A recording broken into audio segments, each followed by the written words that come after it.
My fellow Koreans, I stand here today to clarify my position regarding the declaration of martial law.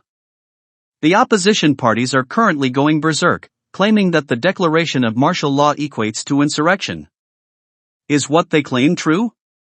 Who are these forces paralyzing state affairs and disrupting the constitution in the Republic of Korea? Over the past 2.5 years, the opposition parties controlling the National Assembly have refused to recognize the president elected by the people and have continued agitating to remove and impeach the president. It means that they refuse to accept the results of the presidential election. Since then, as many as 178 rallies have been held to call for the ouster and impeachment of the president. In a bid to paralyze state affairs, they have pushed to impeach dozens of government officials since the launch of my administration. Impeached officials are suspended from office for a long period of time, until the verdicts are handed down, even if they are found to be not at fault. Even before impeachment proceedings began, after the motion was proposed, many officials voluntarily resigned from office. Reckless attempts at impeachment have paralyzed state affairs. The opposition lawmakers have impeached cabinet ministers and the chairperson of the Korea Communications Commission as well as the chair of the Board of Audit and Inspection of Korea and prosecutors who investigated their misconduct. It has come to the point where they are even intimidating judges. They are employing these bulletproof impeachments in order to cover up their own corruption and completely destroy the discipline of public officials and the rule of law. Moreover, they have proposed 27 unconstitutional special prosecutor bills and launched politically charged propaganda campaigns. And now they are pushing for a bulletproof legislation allowing criminals to grant themselves a pardon. The opposition-controlled National Assembly has become a monster that is destroying free and democratic constitutional order, instead of serving as its bedrock. If this is not the paralysis of state affairs and a national crisis, what is? The list doesn't stop here. The colossal group of opposition parties is now threatening even national security and social safety.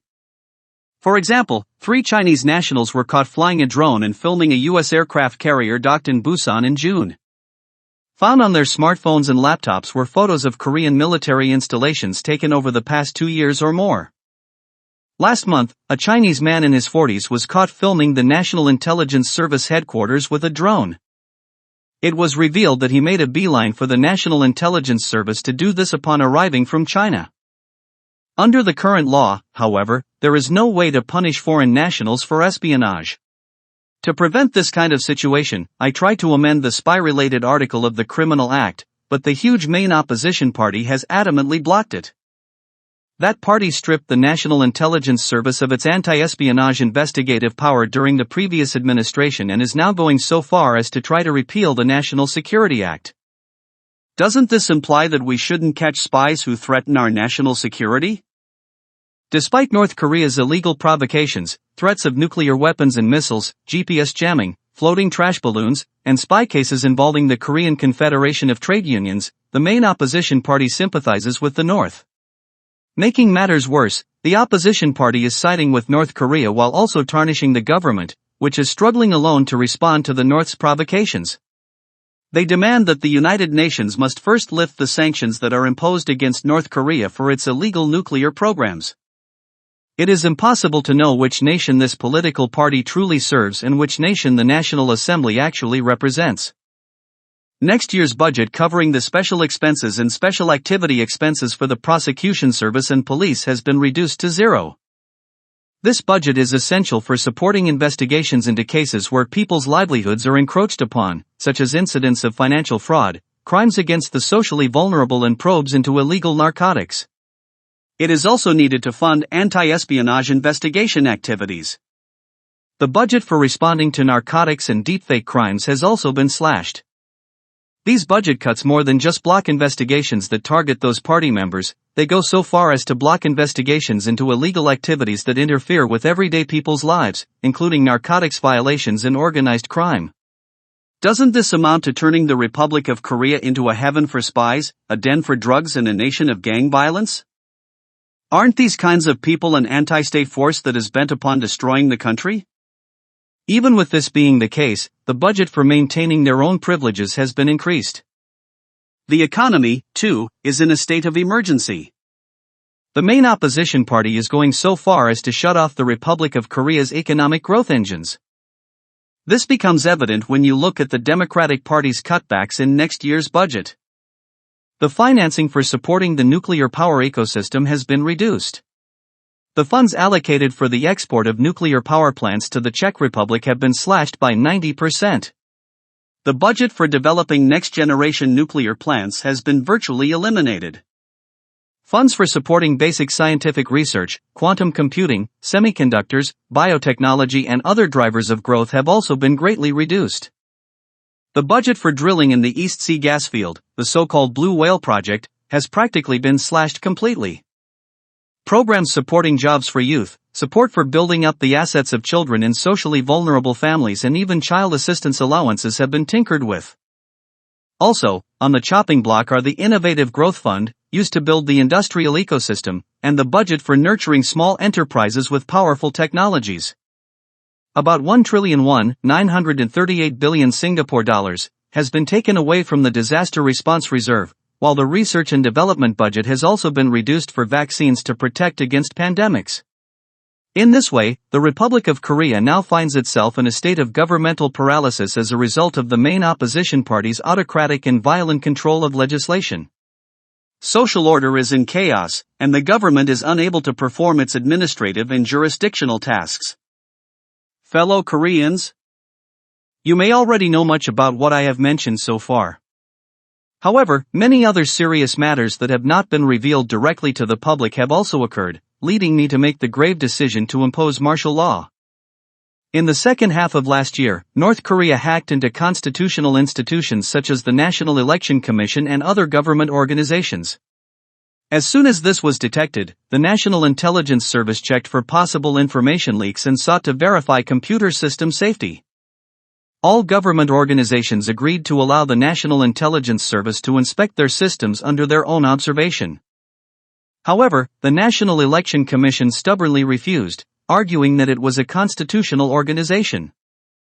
When the National Election Commission was subject to an audit and investigation due to its large-scale recruitment scandal, it stepped back and agreed to the National Intelligence Service's inspection. However, only a very small part of their entire operating system was inspected, and inspections were not allowed in other remaining areas. Even though only a small part was inspected, the situation was serious. When National Intelligence Service employees tested the system through a mock hacking, they found that it was possible to manipulate the data there at will. There were virtually no firewalls. The password was very simple, like 12345. The system security management company was very small and lacked expertise. As president, I was shocked by the National Intelligence Service's report.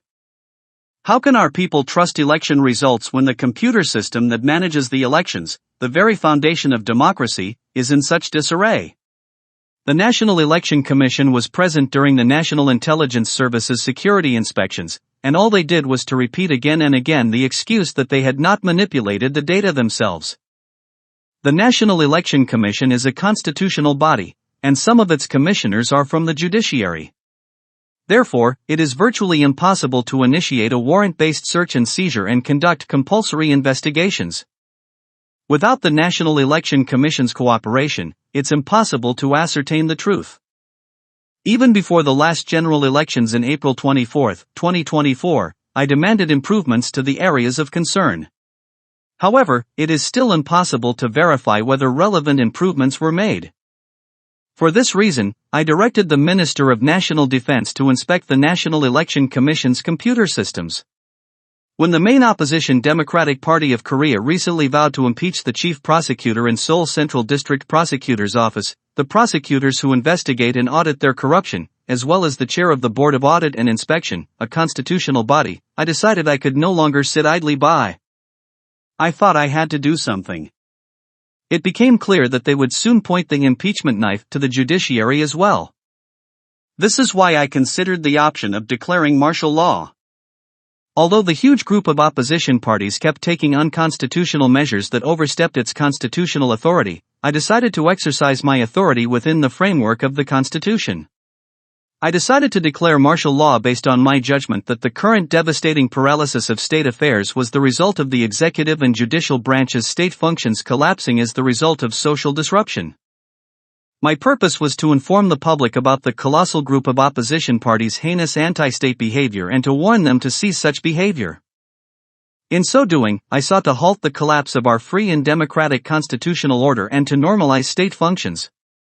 And in fact, the Democratic Party of Korea said it would defer bills of impeachment against the chair of the Board of Audit and Inspection and the chief prosecutor of the Seoul Central District Prosecutor's Office after martial law was lifted on December 4. That led me to think my brief declaration of martial law had had some effect. But then 2 days later, they passed those deferred bills of impeachment anyway. They were determined to eliminate my rationale for declaring martial law.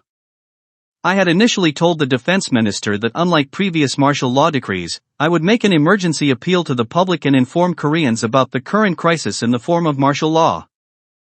That is why I deployed a small number of troops, only enough to maintain order, and did not equip them with lethal weapons. I said I would withdraw the troops as soon as the National Assembly passed a resolution to lift martial law. So once the National Assembly passed that resolution, I called the defense minister, who was then at the ministry building, over to my office and ordered him to immediately withdraw the troops.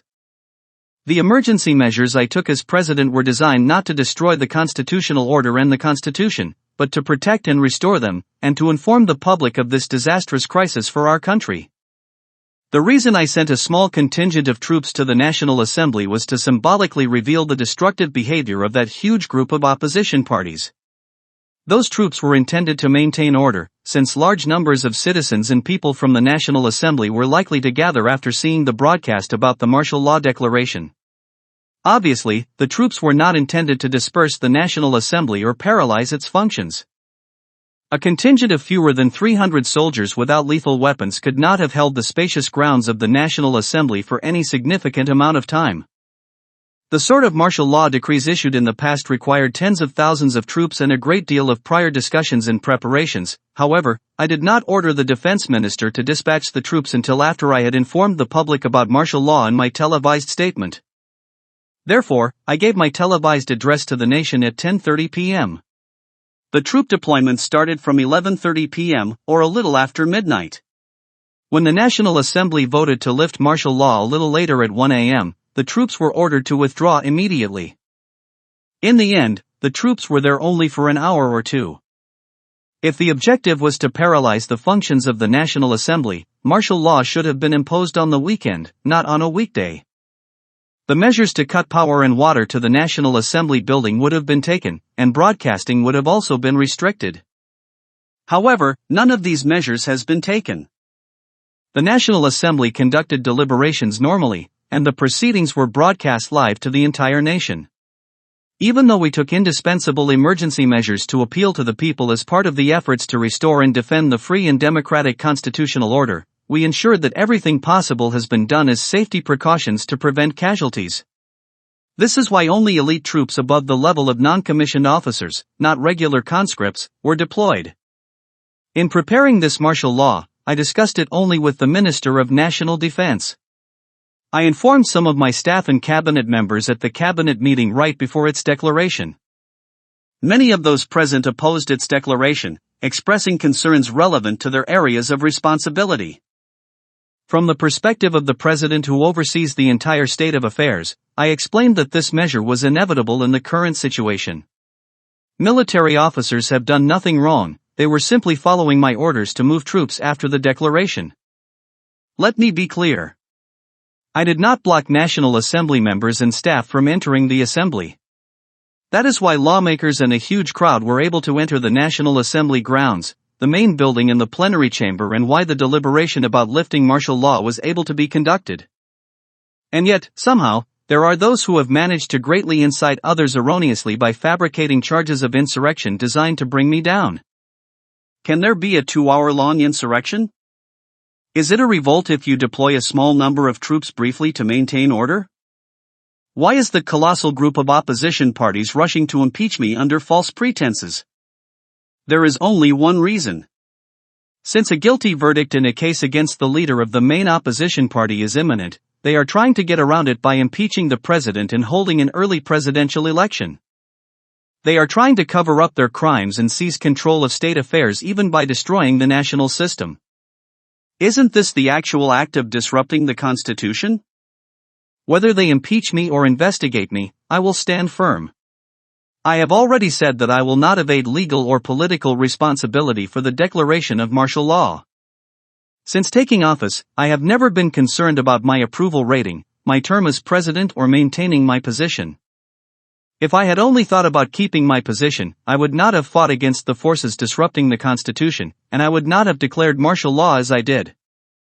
I could not allow myself to obsess over protecting my 5-year term and turn my back on the country and the people.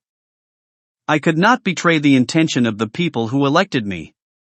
It was an attempt to protect the Republic of Korea's freedom, democracy, and constitutional order against the huge group of opposition parties' parliamentary dictatorship as it continued to abuse its majority power to pass a series of unreasonable acts. It is entirely obsessed with defending its leader. How can a decision based on the Constitution and the authority of a president who believed that there was no alternative be considered insurrection? The president exercising the right to declare martial law is within the realm of executive authority, which is not subject to judicial review, as when exercising the right to pardon or to conduct foreign affairs. Fellow Koreans, the opposition parties are now trying to drag me out of the presidency by accusing me of a serious crime. What will happen if the country is governed by a destructive force that abuses the Constitution? Unconstitutional laws, self-exonerating laws, and economy-destroying legislation will be rammed through the National Assembly and completely destroy this country. Nuclear power and semiconductor industries and other future growth engines will wither, and China-made solar power facilities will destroy forests across the country. The ROK-US alliance and ROK-US Japan cooperation, the foundations of our security and economy, will be undermined once again. North Korea will further advance its nuclear weapons and missiles, posing greater threats to our lives. Then, what will become of the future of this country, the Republic of Korea? Our country will become a place where spies run rampant, drugs ruin future generations, and organized crime takes over. We must prevent the forces and criminal groups that have paralyzed state affairs and breached the Constitution to date from taking control of state affairs and threatening the future of the Republic of Korea at all costs. I will fight till the end. My fellow Koreans, I declared emergency martial law under the President's legal authority to protect the country and normalize state affairs in a catastrophic emergency that paralyzed state affairs. The declaration of martial law is a highly political decision by the President and can only be overturned by a request to do so from the National Assembly. Many are aware that this is the judicial precedent and the majority opinion of constitutional scholars. I immediately accepted the National Assembly's request to lift martial law. Some of you have different ideas about the requirements for declaring martial law. However, as many constitutional scholars and legal professionals point out, viewing emergency measures aiming to save the country as an act of insurrection, an attempt to destroy the country, puts our constitution and legal system at serious risk. There's something I'd like to ask. Where and what on earth did those who are now performing a frenzied sword dance here and there do to bring the country to this state? Do they mean that they never thought Korea is under crisis? I call on public officials. In the face of this grave security situation and global economic crisis, I urge you to continue working tirelessly to protect the safety and livelihood of the people. My fellow Koreans, for the past 2.5 years of my presidency, I have fought against wrongs, injustice and tyranny committed under the guise of democracy to protect and rebuild freedom and democracy, focusing only on the people. I earnestly appeal to you, all the people, to unite as one in protecting the Republic of Korea and our freedom and democracy, which we have upheld with blood and sweat. I will fight with you, the people, until the last moment. I apologize again to the people for causing surprise and anxiety by the imposition of martial law, regardless of brief duration. Please, believe in my heartfelt loyalty to you, the people. Thank you.